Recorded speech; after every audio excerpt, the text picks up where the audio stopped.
watching Latino Talk TV here at Houston Media Source. I'm your host, Jose Luis Jimenez. And I'm Ben Mendez. I hope you're having a great evening tonight. We're going to have a very exciting hour. We're going to talk about culturally relevant education, thinking about how the community, especially the Latino community, can focus on improving the education system for everyone, not just for the Latinos out there. But before we get into that, Ben, what's going on out there? I don't know if you saw the Texans on Sunday, but I was really excited. We are actually 11-1. Can you believe it? I can't believe it. I'm actually very excited about that. Well, we had 3 teams in the past 3 games that weren't up to par, and we didn't necessarily do good in all 3 games. But I'll tell you what, I'm excited about the opportunity to go to the playoffs and hopefully the Super Bowl. Well, we clinched the playoff seat, and, you know, a win is a win. Okay, I don't care who it is against, but we got it. But next week's game is going to be real, interesting. It's going to be a tough game. We're going to be playing against the New England Patriots on Monday Night Football. Hopefully we can keep up the momentum.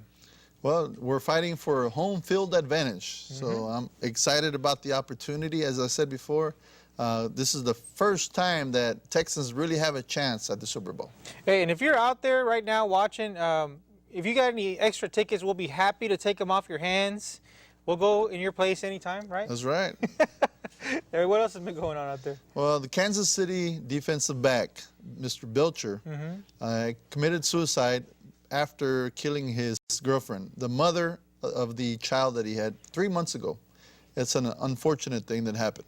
It's a true tragedy, and I also saw that they were starting to politicize the issue already. I think it's way too soon to even look at that. I think we need to let the families mourn. It's just a tragedy that happened. I mean, you would think that someone with that level of success would not be pushed into that area, but depression is depression, and it's just terrible. There's some people out there that are blogging, if you will, misinformation, but as you all know, whenever there's a tragedy, there's always misinformation. The bottom line is that we have 2 people that have died, and we have a young, I believe it's a little girl, that's going to grow up without parents. Yeah, and the families are in mourning. The family's mourning, that's correct. Give them their privacy and let them mourn. And the interesting thing about it is Kansas City Chiefs decided to go ahead and play football on Sunday. They had a team meeting, and the team decided, let's move forward. I think that was the best thing they could have done. I think you're right. The city needs to heal as a whole. And so I think it's unfortunate that it happened, but we need to move on. Lately in Houston, there's been a lot of crime surrounding, a lot of the shopping areas. We got to make sure, if you're watching out there, please be careful. Pay attention to your surroundings. Before you walk into your vehicles, please pull out your keys. Make sure you're looking front, back, and to the sides. Look in your back seat of your vehicle before you jump in. Be very aware of your surroundings, because nowadays people are actually also getting followed to their homes. There's a lot of more home invasions coming from the malls or from any other shopping area. Use a different route. Don't follow the same path every time. Take some extra precautions out there. I mean, I just want to make everybody to be careful out there. And for those of you that are in a domestic abuse situation, this time of year is crucial for you all. And seek some help. There's some great people out there doing some good things for the community. Yeah. And if you're looking for things to help out, a lot of the shelters around town do need your donations. They need blankets, they need clothes, they need toys, especially unwrapped toys or clean new toys for the children. There's a lot of shelters out there where a lot of children are now having to go to because they're unfortunately maybe losing their homes or because of domestic violence situations. So if you want to help, please search out the Star of Hope, the Salvation Army, any place that can help the community. Please help us do our part. Give back to the community. The other thing is that Victor Trevino's case is going to court in January. You all know as well as you have taken aside that it is an injustice that Victor Trevino is even in this situation. I agree. And it's unfortunate for our community as well. Why is it that we have all our elected officials scrutinized more so in the minority community than any other communities? Under normal terms, I agree, and actually in this situation, I do also, because there was another elected official who was under indictment and was held office, but we really got to look at what information is being presented to the grand jury, because it's the grand jury who decided to move forward with this. I understand that there's a lot of rules that an elected official must follow. And at the same time, I also understand that a lot of elected officials aren't trained to be good business people. And that's really what we're talking about to the situation is Bookkeeping. Bookkeeping, and how good was Constable Trevino trained, or did he take it upon himself to learn proper bookkeeping? Because in business, it's a civil offense to do things incorrectly, of course, but now we're talking about much more, difficult situations. It's a grave situation. I would hate to be in his shoes going to court like this, but the community is behind him, and we're going to stick behind him. Yeah, and at the same time, if there are issues of bad management, of bad bookkeeping, administrative errors that occurred, then take ownership of those things. We don't know what's going to be, what's going to come out of the situation. All we know is he's innocent until proven guilty. The grand jury has decided to move forward with a proper, complete investigation and actual jury and trial. But, we got to find out what's really going on and give, the justice system the opportunity to do its part. And then the other story, of course, is the Senate race. We can't go 1 week without talking about the Senate race. Until we finally get an actual date. Well, the governor has not set a date for the election. Let's be clear about, if you're watching out there, just tell them. We're talking about Senator Mario Gallegos' seat. Of course, he passed away and he won. So now we have a vacancy and we have to fill that seat. So there's going to be a special election. The date has not been set by the governor. But everybody is talking about it's going to be during the session. Who knows what that means? Does that mean January? Does that mean May? Your guess is as good as mine. But there's two people that are really the front runners in the race. That's State Representative Carol Alvarado, and of course the former Commissioner Sylvia Garcia. Now the interesting thing last week was the AFL-CIO endorsed Sylvia Garcia. What are your thoughts on that, on the big union endorsement? Well, I figure that the unions, depending on which union it is, because there's just, the truth is there's so many different unions that there's going to be like a, pick a union to decide who's going to support who. It's a big deal that the entire AFL-CIO decided to follow and endorse Commissioner Garcia, candidate Garcia. And I'm just waiting to see who's going to come out on the other side. But also, if you realize this past weekend, I think they both held their grand openings of their campaign headquarters at the same time. At the same time, that's right. It's like, are both campaigns stopping and saying, okay, when are you doing it? When am I doing it? Because the reality is they're splitting the community. No question about it, but keep in mind there's also going to be other candidates running. Now, if Rick Noriega jumps in the race, then there's going to be some definitely splitting up in the District 145, which is Carol's seat right now, because State Representative Rick Noriega represented that area, that very same area that Carol does right now. So if those two are running at the same time, that's definitely going to split that base. Now, we hope to bring in both candidates and give them the proper time to explain their platforms.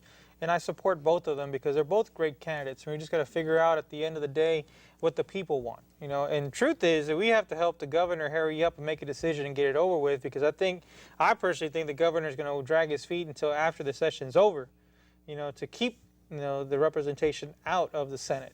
What do you think about that? Well, it's probably in the best interest of the governor not to call the election until after the session, so May, June. You have one less Democrat to worry about. And we're talking about some very powerful people. These senators carry a lot of weight. So having one less means a lot. It does. And it's going to become a very expensive race if we drag it out that far out. That's correct. Right now, according to what we saw earlier, there was $800,000 in Sylvia Garcia's camp and roughly $400,000 in Carol Alvarado's camp. That's a big difference. But things can change. A lot can happen in the next couple of months. And how much does the senator get paid to do the job? Good question. Well, you all know better than I do that the senators don't get paid much for doing what they do. But it's all the other things that go along with being a senator that make up for that. Yeah. Texas elected positions are a very prestigious opportunity to be able to serve the community and serve the area that you represent. And depending on the individual, it is also an opportunity to create new networks of business. Not every single elected official does that, but there are some that do take advantage of the opportunity to become consultants for some of the businesses that have government contracts in different levels. So there is a business side to everything. I'm not saying that the candidates for Senate District 6 are going to go after that, but there are a lot of opportunities and perks that go along with a position of holding an elected office position. Don't you agree? I agree, but we need to tell the viewers that just because there's only one election going on, a special election, doesn't mean you should stay home. Everybody should participate and vote, exercise their right to vote. This is a very important race for our community. We only have one Hispanic senator from Houston, or Mario Gallegos was that senator, and we'll probably get another one. But I tell you what, many people are already saying, well, may the best person win, but not really getting engaged with any of the races. I think you should pick a side and run with it and help whoever you think is the best candidate. What do you think? I think I think people should, well, you know what? I'm going to be a little tongue-tied right now. I really, truly believe that if they want to protect their decision or who they're actually supporting, and they don't want to make it public, they should keep it that way. You know, but in these campaigns right now, it's who are you endorsing, who's endorsing you, what name's behind you, you know, and it's going to get tough for some community members out there. You know? No, I agree. There's some people that are waiting on the fence to see who else jumps in. Of course, the Republicans are actively recruiting a Republican to run in this race. And keep in mind, for the viewers that don't realize this, that anybody can run in this race. It's a special election. It doesn't matter if you're Democrat, Republican, Independent. You can run in this race. So if you want to be senator, put your name on the ballot. There's no ifs, ands, or buts. Anybody can participate, and you have just as many rights as everybody else that's running in the race. Yeah, and I think that's the dangerous part also of the situation. No, let me take that back. It's another opportunity to increase awareness, but I was going to say it's dangerous because it can dilute the voting blocks that are out there. You know, right. And maybe that's a positive. Well, the voters are going to decide at the end of the day who they want in office. Yeah, and could it be, you know, when you have so many candidates on the table, you really do dilute and spread across the number of votes. So, you know, I think Mr. Bray, the other candidate, the Republican candidate against Senator Gallegos, he collected 30% of the vote. You know, so if you bring in the other 60, 65, no, 70, excuse my math out there, the other 70%, and you bring 4 or 5 different candidates on the Democratic side, then you got a 30% candidate on the other side. Well, I don't care how many Democrats run in this race. I don't see a Republican winning. It's going to be a Democrat at the end of the day. It's going to be interesting to see if someone else besides the Democrat makes it to the runoff, though. And why should we care? Simply because there is no one representing that district. And if you live in Senate District 6, you should pay attention, because at the Senate level, there's a lot of things that get passed through that directly impact your way of life. There's no way around it. You know, all politics and all government is local, and especially at the Texas level, I mean, they control the way education's funded and handled. If you don't think education's, you know, getting properly managed, you look at your senator, look at your state representatives. They're the ones that make the decisions every 2 years that directly impact how the state is going to operate. You know? What do you think about that? No, you're absolutely right. One thing that I failed to mention is that we're already having a mayor's race. People are throwing their hat in the ring. Just last week, we had Ben Hall, who is a very successful attorney, throw his hat in the ring to run against whoever is going to run next November. Now, it'll be interesting to see who else throws their hat in. But doesn't Mayor Parker have another term?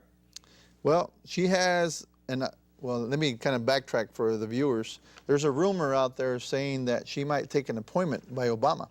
So if she does not finish her term, what happens is the mayor pro tem takes on the mayor's position. So Ed Gonzalez is the mayor pro tem currently. Now, so if Annise Parker decides to move on to the Obama administration, then Ed Gonzalez automatically becomes the mayor. The mayor has an opportunity, if she wishes, if she sticks around, to run for one more term, which is, the election is in November of 2013. So, rumors are rumors. A rumor's a rumor. You know, so aren't you running for mayor someday? I'm not running for mayor. Okay, just making sure. No. I'm just messing. But if that does happen, we may actually have our first Hispanic mayor. That's correct. Wow. Yep. Very interesting. And for those of you that don't know, Ed Gonzalez, he's the council member that represents District H, with pretty much is the Ripley House area, goes towards downtown, towards North Side, the Heights. So Ed Gonzalez has been there a couple years. Well, I'm looking forward to seeing how it all plays out. But before we get into the future, let's talk about what we're going to talk about today. So tell us about our guests. Well, I'm excited that we are actually going to talk to the Knights of Columbus. We have Mr. Rudy here, and we also have Richard Farias, the icon of the East End. Okay. And we're going to talk about education with Mr. Richard. All right. We're going to take a quick break, and we're going to come back and speak to our guests. But you're watching Latino Talk TV here at Houston Media Source in the East End. We'll be right back.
Watching Latino Talk TV here at Houston Media Source. Now we have a very special guest with us, Mr. Richard Farias. Welcome, Richard. How are you today? Great. Thank you guys for being here and letting me be here with you. Awesome. And just so everyone knows, we are live here on the Houston Media Source. We're going to put the phone number on the screen very shortly. We want you to participate in the conversation with us, okay? So, Ben, lead it off. Well, Richard Farias, why don't you tell us what you've been doing lately? Well, here of late, I've started a new organization, as you know, the American Latino Center for Education and Justice. Our mission is to squarely address the needs of the Latino student in the public school system. You're fully aware that the Latino population in the school system, more than 50% of them are dropping out like flies. It's been going on now for 30, 40 years, and it's not getting any better. So my new organization is dedicated to the mission of going into the schools and making a real difference and helping the administration of the different schools in how to better serve the Latino student. Because we had created a fantastic model at Tejano Center, the Raul Izaguirre School for Success. And we did, in fact, have tremendous success with a 0% dropout rate the last 2 years that I was there. So with that experience, we want to go into the schools and we really want to work with the administration if they are really interested in changing the system for the better. The status quo is clearly not working for the Latino population, and changes are in order.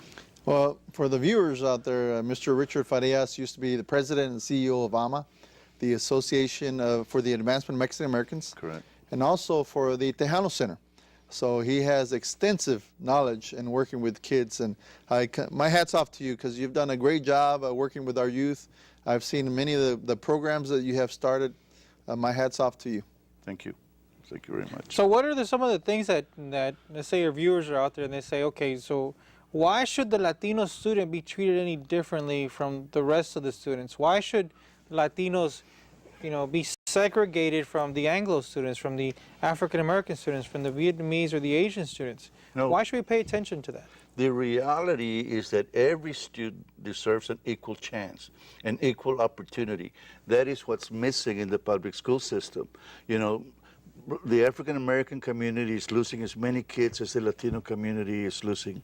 Okay, the white population is essentially becoming extinct.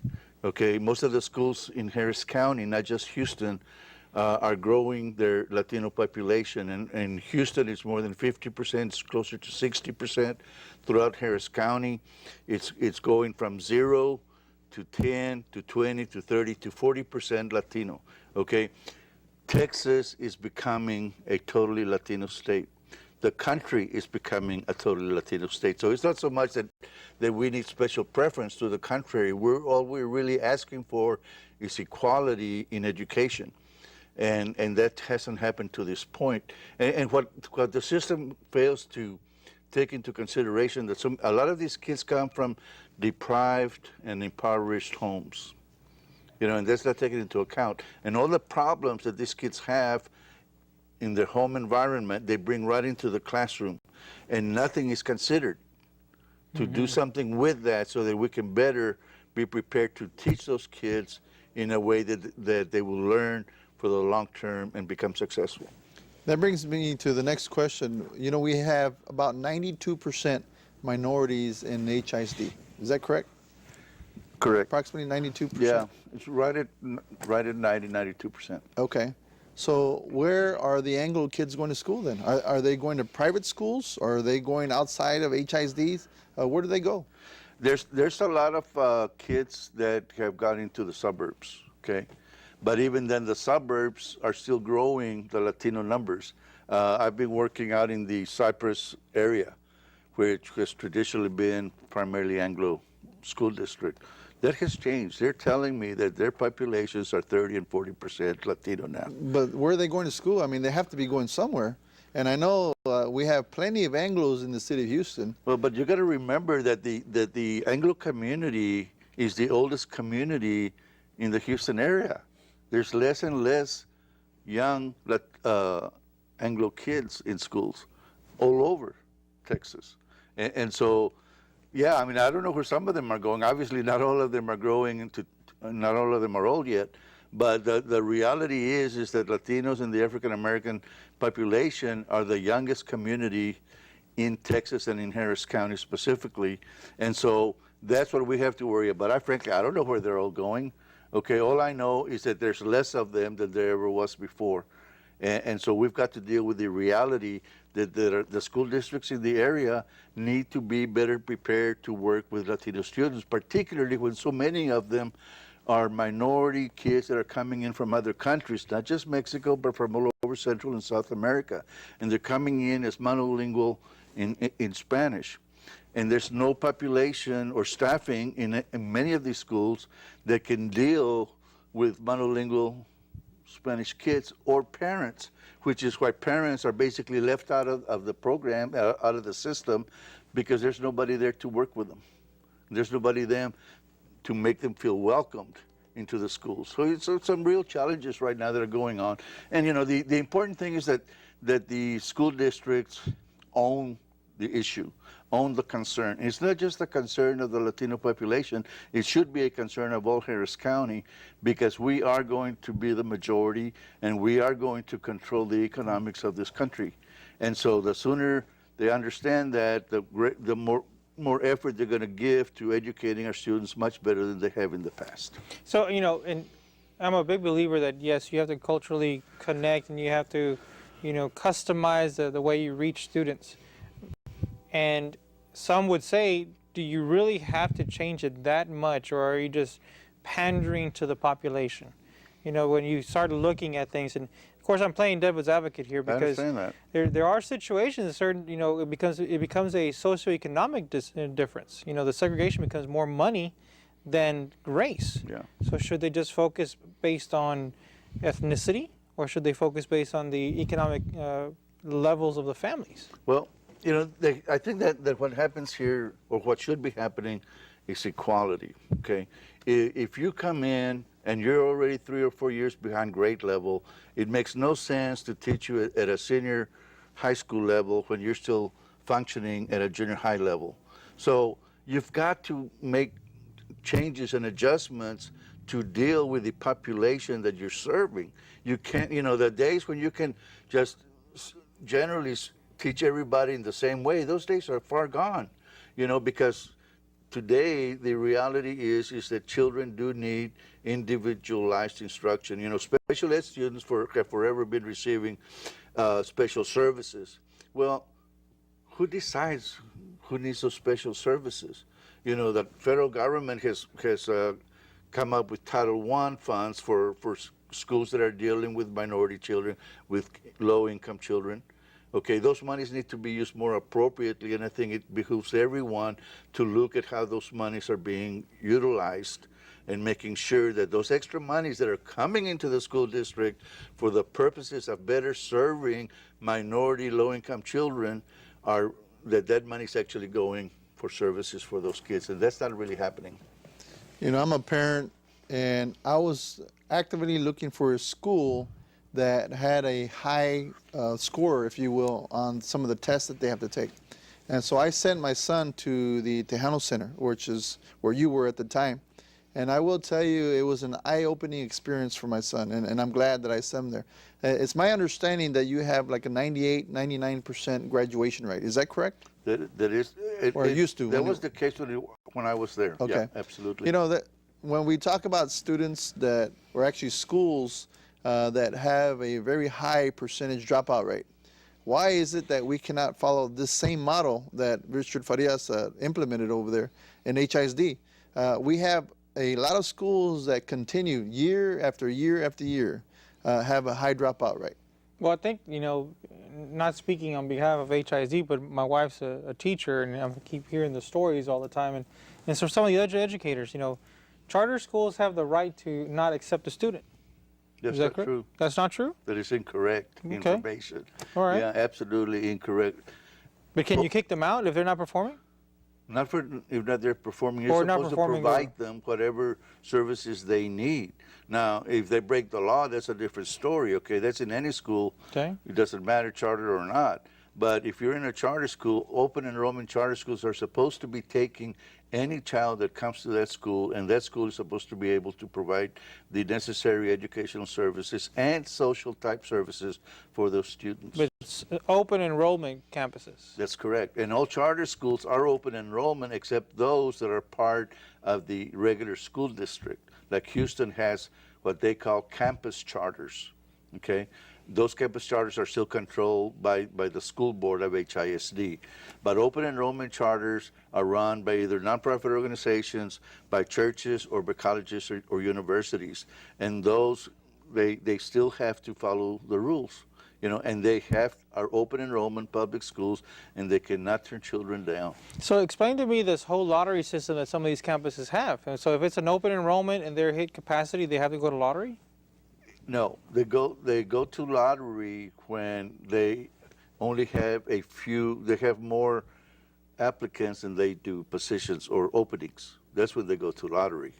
Okay, if I can take 20 kids, or I have room for 20 kids, but I can only accept 10 more, then we're gonna do a lottery on those 10.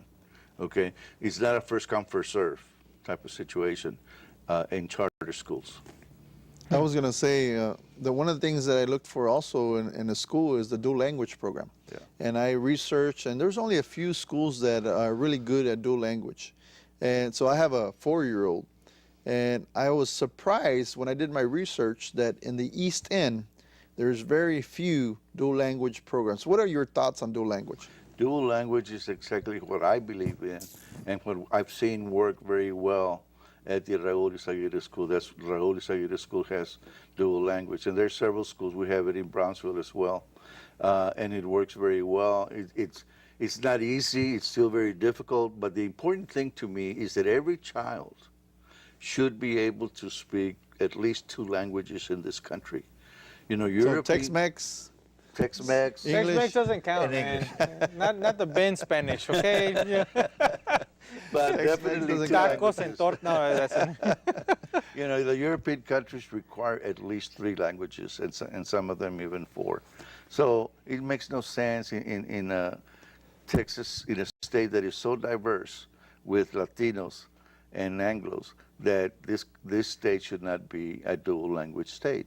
You know, should be a requirement as far as I'm concerned. Because if you're going to be an entrepreneur, if you're going to make it in the business world when you grow up, and you're going to be working with Spanish people, you're going to be going after the Spanish dollar, the Mexican dollar, you know, and if you can't speak the language, then you're at a disadvantage. So it behooves the whole state to really learn 2 languages, and dual language in the elementary school is where it should start. For the viewers' sake, explain what a dual language program is. Dual language program basically gives every child in a classroom equal opportunity to learn English and Spanish. Or they have others that have Chinese or Mandarin and English. Yeah. So it's And- not always Spanish. No, it's not always Spanish. I think Fort Bend County has the Chinese English version, which, you know, I don't know anything else besides English and Spanish, so I'll stick to that, what I know. And then what I've seen work very well for kids, English and Spanish, where they spend equal time learning English and Spanish. Doesn't matter if you're Anglo or Spanish or what you are. You could be African American, doesn't matter. You're going to learn 2 languages. That's the whole idea. If you want to chime in on the conversation, please call us right now. We are live here at Houston Media Source. The number is 281-846-5079.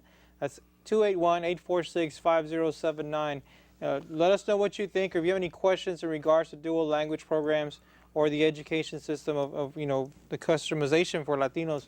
Let us know what you think. What do you think about vouchers? Are you for, against, and why? Personally, I don't like the whole idea of vouchers at all. Why? Because I do think that is going to hurt the public school system in a nutshell. Okay, a lot of those monies can go not just to charter schools but to private schools, and it could hurt even the public school system even more than what it's already hurting. The school system already needs more money because the population keeps growing and growing, and there's not enough more money coming in. You know, it's my understanding that the Republicans are pushing for a voucher system. And the session in January, we're going to see a couple bills that actually have the vouchers statewide. They're going to allow for kids to use those vouchers to go to any school. Now, if the Republican Party gets their way, then the vouchers are going to exist right here in Houston. So Yeah. you explain exactly what the voucher system is, because there might be some people out there watching that have no idea what you're talking about. Well, to my understanding of what the voucher system is, and obviously, you know, it's not in effect here in the city. So my limited experience with it is that the voucher system, essentially, the dollar follows the kid. If a kid is not doing well in the regular public school system, the parents decide we're going to put him in a private school where the student-teacher ratio is smaller and there's a lot more concentration of the sciences or the math or whatever it is they're looking for. Then that money that would have gone to the public school would then go to the private school instead.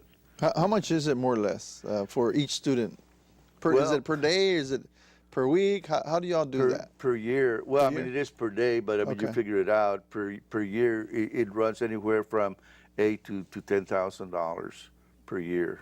And that includes child. meals or no meals, or that's No. just straight up time in the classroom?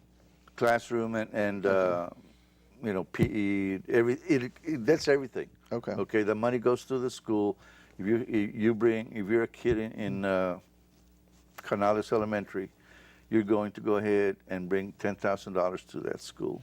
So That Jose, $10,000 is going to be used however the principal decides he or she needs to and do use they it. get more money if they're like ESL or a special type of class, or is it pretty much the They same? get Title I funds. So how much more are we talking? 1,000, 2,000? I really don't recall the number anymore, but it is considerable, at least $2,000 per kid. Okay. Is that why there's a big push to put kids that don't belong in ESL into ESL classes? You know, it really depends on the administration. You can be honest here. I am. There's nobody watching this. No, regardless of that, you know, it really varies. No, on YouTube. His name is Michael. No, I'm just kidding. I would hope that the ideal is still true, that in fact, you know, administrators are doing the right thing for kids.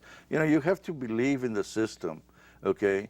But we also have to believe that the system needs improvement. Sure. And so that's what we have to go with. It's not about, you know, downsizing anybody or bad-mouthing anybody. It really is about the reality that if you're doing the right thing for kids, you're using the money appropriately.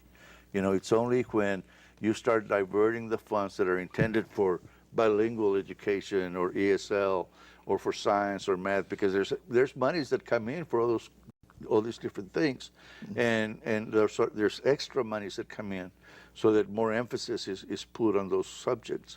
But if the administration is not watching how the flow of those dollars, then those dollars are easily going to be diverted into something else.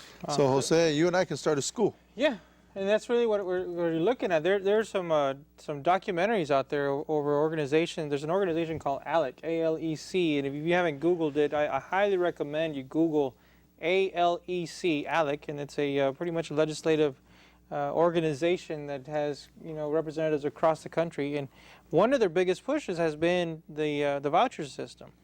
You know, and if you really think about it, we're really talking about the privatization of the education system.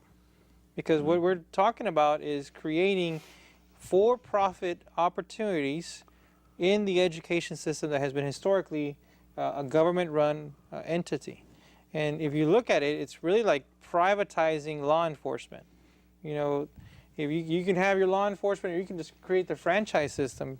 Yeah. You know, you can have a bunch of little franchises that says, okay, you just have to act, you know, we got to wear this uniform, but you can sell whatever you want.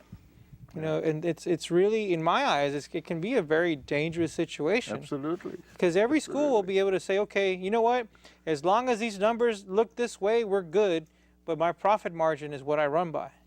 Now, granted, in private business, you would hope that, you know, for higher profits, you have better performance. Yeah. But we're Not talking. the case. But not the case, because if you're doing it for profit, then you're going, instead of all that money going directly into services and required infrastructure, you know, monies are going to be going towards the rich, and you're going to go ahead and be getting bonuses that maybe you wouldn't get otherwise. No, it's a very dangerous thing. If we go that route, you know, but you know, the reality is they were saying the same thing about charters, but charters could have the very same problem, and to some degree there is a problem with charters, because there are for-profit vendors that are starting charter schools, and all they do is go ahead and put a nonprofit in place, but they still find a way. They're doing it under their for-profit umbrella, and so it's still a mess. Yeah, because a nonprofit can hire a for-profit to run the business. Yeah, to manage the school, which, you know, to me defeats the purpose, but then I did make the loss. You know? Well, for me, one of the biggest disparities out there is the fact that in Texas, and there's studies that prove this, we spend an average of about $7 a day to educate a child. And we spend over $70 a day to incarcerate an adult. And if we really look at that fundamental disparity, you know, there's so much opportunity to improve the quality of the education system.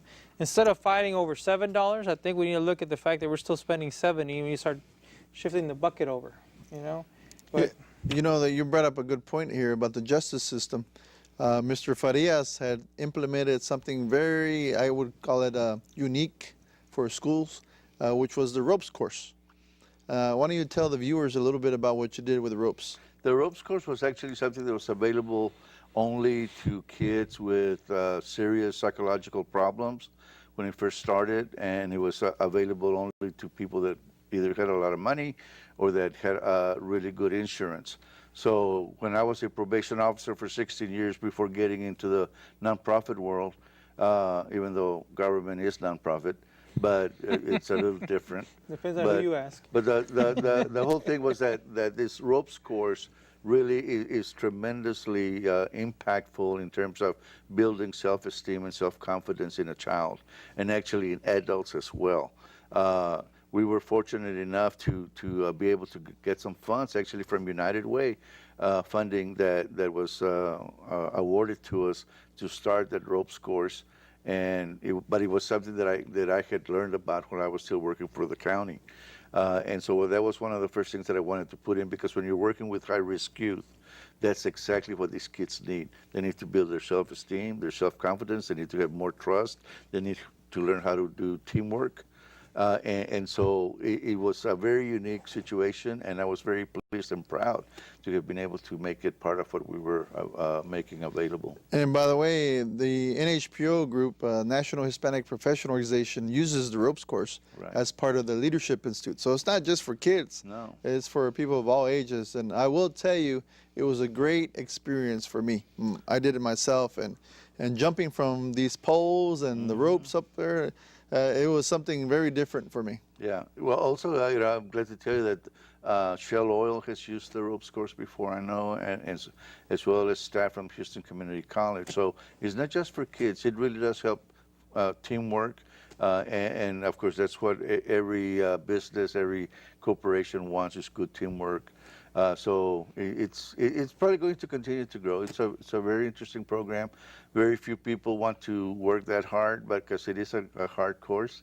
But it's a lot of fun, actually, and you can really learn a lot from it. I did want to finish the night without me being able to tell you guys about the Best Christmas Ever, which is coming up on Christmas Day. LCRAE, my organization, is teaming up with the Dogs of Lakewood. And this is the 7th year. The Dogs of Lakewood. Disciples of God's Sons. Okay. And they've been doing this Best Christmas Ever for the last 7 years. And they're partnering with us this year. And on that day, we're going to have 200 kids over at the Gran Palacio of Gil Ramirez's. And he has donated the facility to us. And so right now what we're doing is we'll have 200 kids of low-income children, some of them from El Hogar de Niños, other kids that are coming in from other institutions. So we're real happy about that. And we are looking for sponsorships for these kids. It takes about $200 because they get some really nice gifts. Like I said, it's called the Best Christmas Ever, and so we really are very proud to be able to do this in partnership and really serve some kids that are wouldn't have a Christmas at all. Okay. Well, so, you know what? When we come back from the break, we'll put up the contact information so we can make sure if someone's watching and you want to help support the event, we'll put the information on the screen very shortly. But Richard, thank you so much for being with us today. My pleasure. We're actually going to lead in. It's a great this event you're doing is a great lead in for our next guest. It is our representative from the Knights of Columbus is here to educate you on what the Knights of Columbus are doing in the area. So you're watching Latino Talk TV. We'll be right back.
And welcome back. You're still watching Latino Talk TV here at Houston Media Source.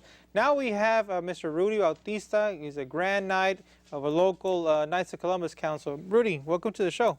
Thank you very much for inviting me. I'm glad to hear, met Ben this weekend, and I'm glad to try to get him in the Knights, actually. There we go. We're going to recruit you on the show. Okay. Well, for the viewers, why don't you tell us a little bit about what you all do? Okay. The Knights of Columbus is a Catholic fraternal organization. What we do, we try to do for the community, the Catholic area. It's a men's organization. We meet once a month or twice a month, depending on the schedule that we have. We try to do fundraisers. We try to do community service, help the parish, our parish right now, especially with the new community center that we built. We didn't have one because of Ike destroyed our last one, so we built a new building, and we're trying to raise money for that. We do whatever it takes to bring it, and it's White World. We're 1.5 million members between Canada, Mexico, Guam. So you imagine. So you come specifically from Queen of Peace. Queen of Peace. Now, do you all have another church that you all team up with, or you pretty much work in a silo? We work with Queen of Peace, but 3077, which is right here off of Telephone Road, we once in a while we'll get together. We're trying to combine our organizations together to do fundraisers and stuff together, so we could help each other and the community. They're wanting to help us out for the, like I said, for our community center too. So we're going to try to get in there. Yeah, I'm really glad that we got an opportunity to talk about the organization because, you know, I'm a fellow Knight myself, and I'm proud to be a part of the Knights of Columbus. But a lot of people out there don't understand or know the history of the Knights of Columbus and how, you know, at least some of it and what the true purpose is of how the fraternal men's organization is there to do. Community started. Well, it started with Michael J. Montgomery, priest back in 1870s, who started an organization. Was a lot of Catholic men were dying and stuff like that, and they were leaving their wives with no funds or anything like that. So he kind of started the organization where it was to raise money to be able to have something for the spouses, so they could be able to survive off, you know, if something happened to their members. And that's what we still do now. We have a Knights of Columbus insurance, which is that purpose only. It is for the members, and the survivors are our spouses, you know, our children. So we do that. And at the time, you know, it wasn't the situation that the men were in was they had to come into this country. They were all majority immigrants. Actually, they were all immigrants. And they were in very tough working situations. There was no OSHA. No. There was no OSHA. I think it was in the East Coast, Boston, if I'm not mistaken. Boston. You know, so they were doing high construction, high building, high-rise construction. People were dying and falling off of these buildings, heavy-handed construction, and unfortunately, the families and the children were being left fatherless in many situations. And if you really look at it, it almost mirrors what has been happening the last few generations here. Yes, it has. I mean, like you said, actually it didn't start in Boston. It started in Connecticut, Haven, Connecticut. That's where the first organization started. And it's, like I said, it's come out this way. And it's happening right now with a lot of members, you know, going to war, and some of the jobs that they take in the oil fields and stuff like that. I mean, they do die, and I mean, we have no funds for. So, why don't you give us a little history about your Queen of Peace Knights of Columbus? Okay, Queen of Peace, our council started in 2000, and the way it started was one of our priests that I was a member actually at 3077, and then from there I went to Christ the King, but he asked me if we could start one there for his church. So what we did, I got together with a couple of members, tried to recruit and everything. We recruited about 30 members at the time, and from there we have grown to about 60. Members. We are right now active. 13 of us are usually active all the time. The other ones are gone, or they're in school or something like that, because we take young kids too. So a lot of them are the college kids.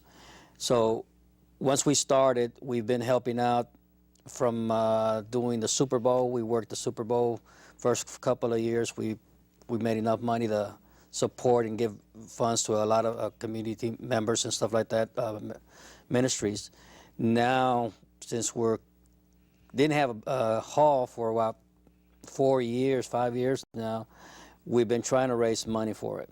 And we do everything we can. We do from fish fries, from corn in the cob sales, fajita sales, breakfast sales there at the church. We do whatever we can to be able to raise, our funds. So how far along are you? Are you almost done with the facility? No, the facility is done. It's just raising now the money to pay back the Galveston Diocese, which we owe the money to now. So Okay. we're looking for, plus we're looking for new members so we could be able to get a little bit more active and do other stuff. So when we see the Rudy taco trucks in the neighborhood, Man, Rudy, you made me hungry right now. I'm waiting for the next fish fry. You know? Hey, come on during Lent season, where we have fish fry during the Lent season. During the rest of the year, we have sometimes casino trips once in a while. Okay. We do a casino trip, rent a bus to go down there and take everybody. So, that's what we do. So how can someone join the organization? It is a nonprofit. If they wanted more information on the Knights of Columbus, your council, how can they join? Well, they could call me at 832-453-6241. Like I said, I am the Grand Knight at the council. And say one more time slower so they can catch it. 832-453-6241. So, call me. I'll give you some information. We'll sit down and we'll do the recruiting. We'll do the first degree. There's 4 degrees actually: first, second, third, and then you got the 4th degree, which is the main degree that everybody loves to get into with the full regalia and stuff like that. But I'm So- recruiting someone for you right now. So right now we're trying so to what is the time span? Is it a couple months? Is it a for year? the degree. No, I'm just saying to be a knight. Oh, you could. You call me today. I could get we could go to a first degree within the next couple of weeks. And I'll find out where. But are you officially a knight once you go through the Yes. first? Okay. Once you make your first degree, you're knight. Then after you make your first degree, well, it'll be about a couple of months later. Then we'll go up and take you to the 2nd and 3rd degree, which is the next level of the organization. So with 1 year, you do 4 degrees, You could do Okay. all 4 of them. Okay, Yeah, and what's the difference? Is there like a rank that goes with each, or how does that work? So you go through 1 degree, is it like a black belt? You get a first degree, 2nd degree, 3rd degree? No. I like that one. I was trying. Well, actually, when you come in as a first degree, you're just a member. Okay. And the same thing. When you go to the 2nd and 3rd degree, that's when you could hold positions in our council. Okay. Like Grand Knight, Deputy Grand Knight, treasurers, the financial secretary, the chancellor, the trustees. Any one of the positions you'll be able to hold within the 2nd, actually when you make the 3rd degree. So what degree are you? 3rd degree. 3rd degree. Yeah. I got to finish by 4. And how do they let this guy in? I Hey, have you no know. idea. I think by his looks, they saw him and they kind of brought him in. That was a good one. It was his blue eyes. No, I'm getting hungry now. This is all the tacos that are the fish fry. There you go. So, what are the basic requirements to become a knight? Being a Catholic, being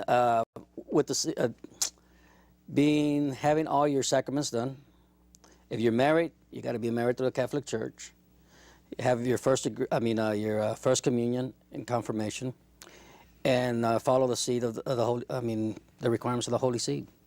And there's a lot of conversations or stories or articles out there about how they say that the community is flocking away from organized religion. Correct. And the truth is, organized religion does continue to play a major part in the way the community is run. Correct. And for those that may not know, the first public education system came from the Catholic Church. First public healthcare system came from the Catholic Church. So there's a lot of situations where just from knowing your history, you realize that organized religion has created a lot of the programs that are out there today. So, thank you so much. And I think we're going to put the phone number on the screen if we can do that. And also while we do that, I'm going to let the viewers know, let you know right now that there will be a free viewing Monday, 7 p.m., December the 10th. That's next Monday, while the show is going on. The International Human Rights Day will be at Talento Bilingüe at Houston. at 333 South Jensen. And please come out. We're going to be showing a movie called Harvest of Empire. It's a documentary by Juan Gonzalez. He's an award-winning author in history of the United States.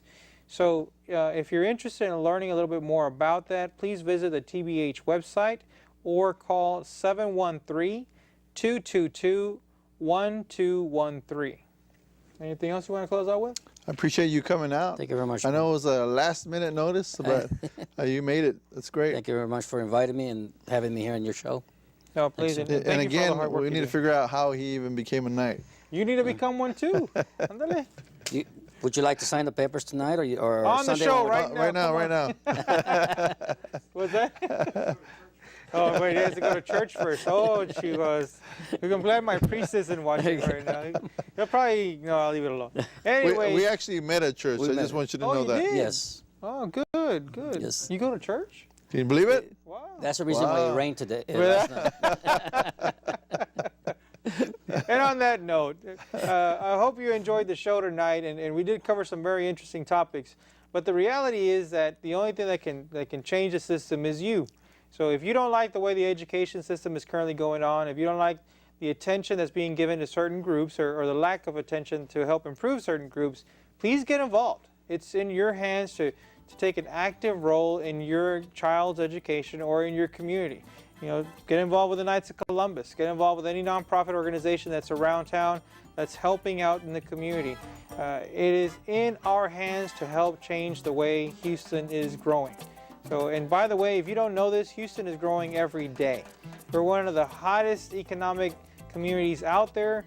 If you can't find a job in Houston, you know, it's #1 in the nation. So Houston is the place to be. And people are going to be flocking here in large numbers. So education is a great opportunity. A lot of children are going to be coming out of all over the place, right? So that being said, please get involved in your community. You are watching Houston Media Source. On behalf of everyone here on the show, Ben, and all our guests and our behind the scenes staff, thank you so much for watching. Have a great night.